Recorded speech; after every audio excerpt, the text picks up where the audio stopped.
दिल्ली में इस बार बहुत बुलडोजर और बाकी चीजें उठाएंगे, बिल्कुल उठाएंगे। देखिए, हमारे यूपी बिहार पूर्वांचल के लोगों से ये लोग नफरत करते हैं।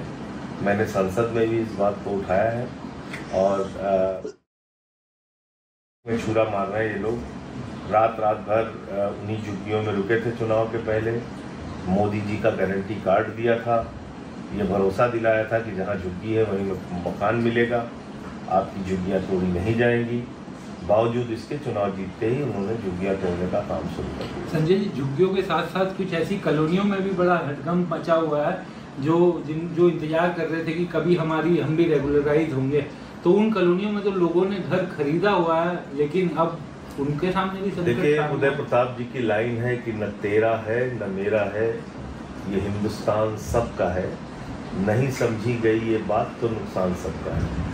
तो जो कई बार हम लोग ये खुश होते हैं कि चलो मुसलमान के घर पे बुलडोजर चल रहा है, लड्डू बांटो, ताली बजाओ, ये हम भूल जाते हैं कि 80% से ज़्यादा हिंदुओं के घरों पर बुलडोजर चले हैं, उनके दुकानों और मकानों पर बुलडोजर चले हैं।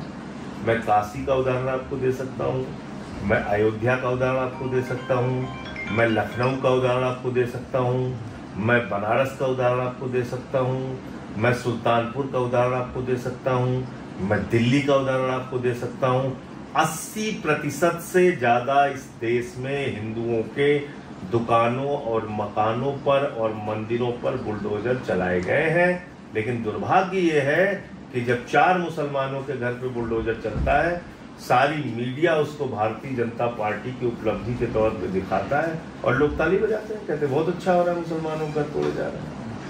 उसी आड़ में ये लोग, और ये सारी जमीनें कब्जा करके अडानी को देंगे लोग, ये भी आप जान लीजिए। ये जो दिल्ली में झुग्गियों की 100% ये झुग्गियां जो तोड़ी जा रही हैं गरीबों की, ये मोदी जी के दोस्त अडानी जी को जमीन दी जाएगी।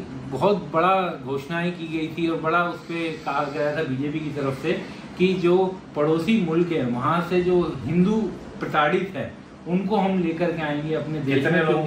नहीं, उससे आगे का सवाल मैं पूछ रहा हूँ संजय जी। मजनू का टीला के पास पाकिस्तानी हिंदुओं की बस्ती है।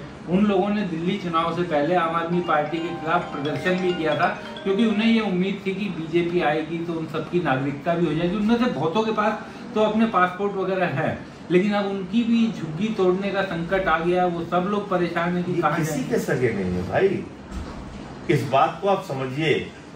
ये किसी के सगे नहीं है। जहां से इनको रुपया मिलेगा, जहां से इनको रिश्वत मिलेगी, उसका काम करेंगे। ये सारी जमीनें अडानी को जाएंगे, आप देख लीजिए।